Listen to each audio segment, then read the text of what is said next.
Welcome to this explainer. Look, if you're a serious player trying to master your game, you already know the truth, right? A textbook perfect physical swing is just not enough to carry the day. Mastering golf absolutely requires building a rock-solid mental blueprint. So today, we're jumping right into exactly how to build that foundation. We're going to unpack the core psychology that literally separates the weekend hackers from the touring pros, zeroing in on how your mindset totally dictates your scorecard. Seriously, why do great physical swings just completely fall apart under pressure? Man, we've all felt that visceral frustration. You'll spend hours on the driving range, right? Grooving this fluid, effortless swing. But the second the stakes are high, like a club tournament or, just trying to break 80 with your buddies, those mechanics completely unravel. You tense up, you overthink, and the ball goes literally everywhere but the fairway. So why does that happen? Well, it happens because of a cluttered, anxious mind. And listen, if you're struggling with this, you are definitely not alone. The fact is, golf is not just a physical game. It is a mental battle that often separates the average golfer from the exceptional. The truest test of this sport, it doesn't actually happen on the fairway. It happens entirely between your ears. Your clubs, your physical fitness, they're just tools. Your mind is the actual engine driving the whole shebang. Okay, let's dive into this. We're going to rebuild your psychological approach step by step. First, building a mindset foundation.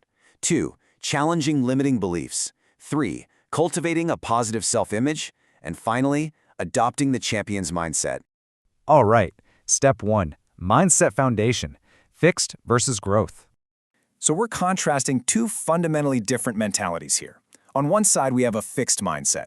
This believes abilities are just static. It avoids challenges and says things like, I always choke under pressure. When you hold on to this belief, you're essentially telling your brain, hey, improvement is impossible. Guys, this is the silent killer of all golfing potential. But on the flip side, we have the growth mindset. This mentality believes abilities develop through effort. It sees setbacks as lessons and says, okay, I'm learning how to handle pressure better.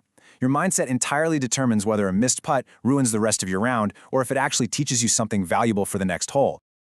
Let's move on and see how this builds in step 2, limiting beliefs, challenge your thoughts.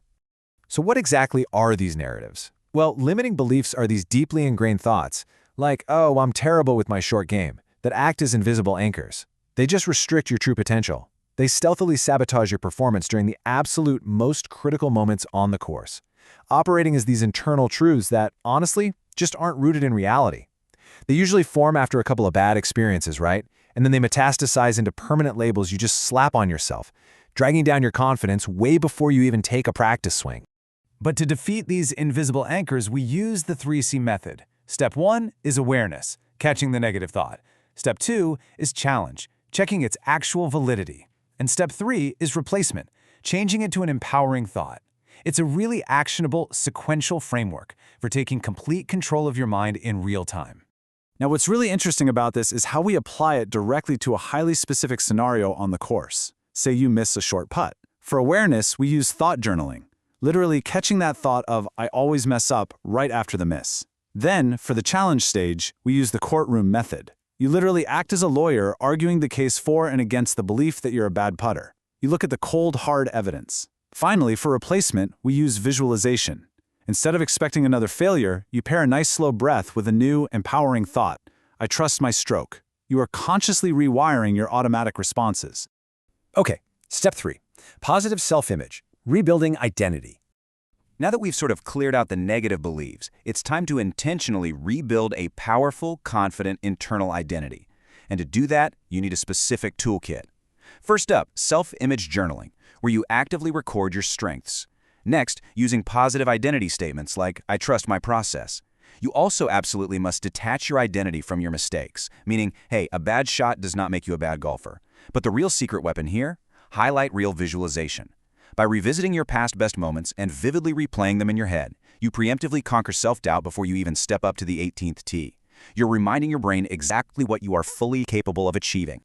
So the crucial point is, step 4, champion's mindset, the ultimate edge. And this brilliantly illustrates how this edge changes real-time execution during a total disaster scenario, like, say, hitting your ball straight into a water hazard. The problem-oriented response is immediate defeat. Well, this round is ruined, but the solution-oriented response, okay, I'll take my drop, regroup, and recover. A champion golfer rapidly reframes disastrous in-game scenarios into immediate, actionable solutions. They don't waste precious energy on what went wrong.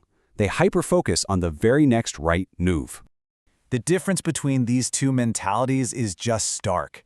The average golfer is emotionally reactive, constantly obsessing over the score, and gets easily frustrated by their mistakes. Every single bad shot feels like a personal failure. But the champion golfer? They're calm, they're steady, they are deeply process-focused, and they actively accept and adjust to their mistakes without all that judgment. When stepping up to a high-pressure shot, the champion trusts their preparation and literally just lets go of the outcome. All of these incredible insights and the step-by-step mental blueprint we've discussed today come directly from a truly fantastic resource. If you want the ultimate next step in finalizing your mental training, you have to check out the source material for this explainer. It's the book Unlock Your True Golf Potential by Diane Schaaf. You can order your copy on Amazon today. It's available in hardcover and for download on the Kindle app. Highly recommend picking it up.